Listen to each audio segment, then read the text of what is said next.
What is it that drives you in life? What is it that really gets you up in the morning and gets you going? You say, well, I have to make a living. I get up with an alarm clock, which I hate. Just get down the road. Yeah, I get all that. But what really drives us?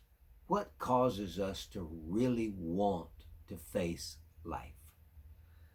David gave us the answer. 1 Samuel chapter 17. He shows up, Goliath's over here.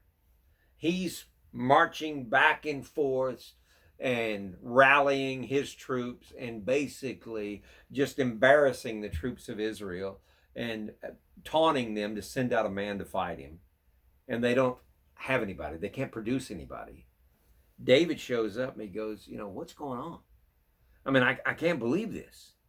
And his brothers basically say, "Oh, get away from here, you runt! You're just a little busybody or whatever." And this is what he said. He says, "What shall be done for the man who kills the Philistine and takes away the reproach from Israel? For who is this uncircumcised Philistine that he should defy the armies of the living God?" And they really get mad at him because he is embarrassing the fact that they are weaklings and that they're scared and they're not able to go out and face this army or face Goliath. And then he says, "What have I done?" But then he says, "Is there not a cause? Is there not a cause?" Think about that for just a minute.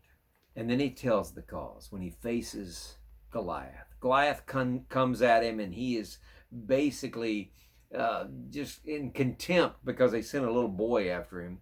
And he says, he gives him all these terms and deriding speech. And David says this.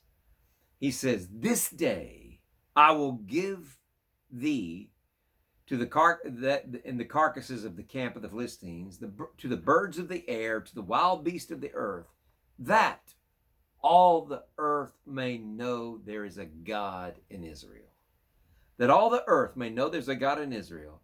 And all this assembly shall know that the Lord does not save with sword and spear, for the battle is the Lord's, and he will give you into our hands." Is there not a cause? What is the cause that you're really living for? You know what his cause was? That the whole world would know that God is God. That the whole world would know that Jesus Christ, there's no greater reason to live than for people to see Jesus Christ real and living through you in such a demonstrative way that nobody can deny it.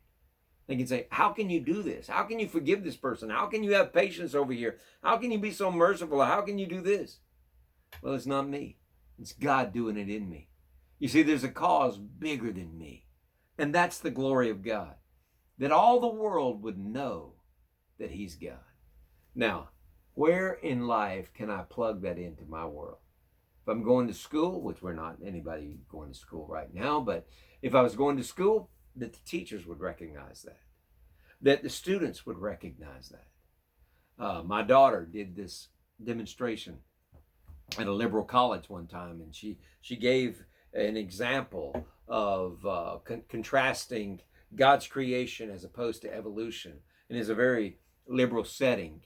And this professor that was very liberal told her this not to do this, that it would never be accepted, that she's going to be laughed at and everything else. And my daughter says, no, this is what I want to do. And she did it. And the lady calls her up and she says, "Where did you get all this information?" She said, "This has been incredible. I don't ever call anybody back to my office, but I'm going to think about what you said."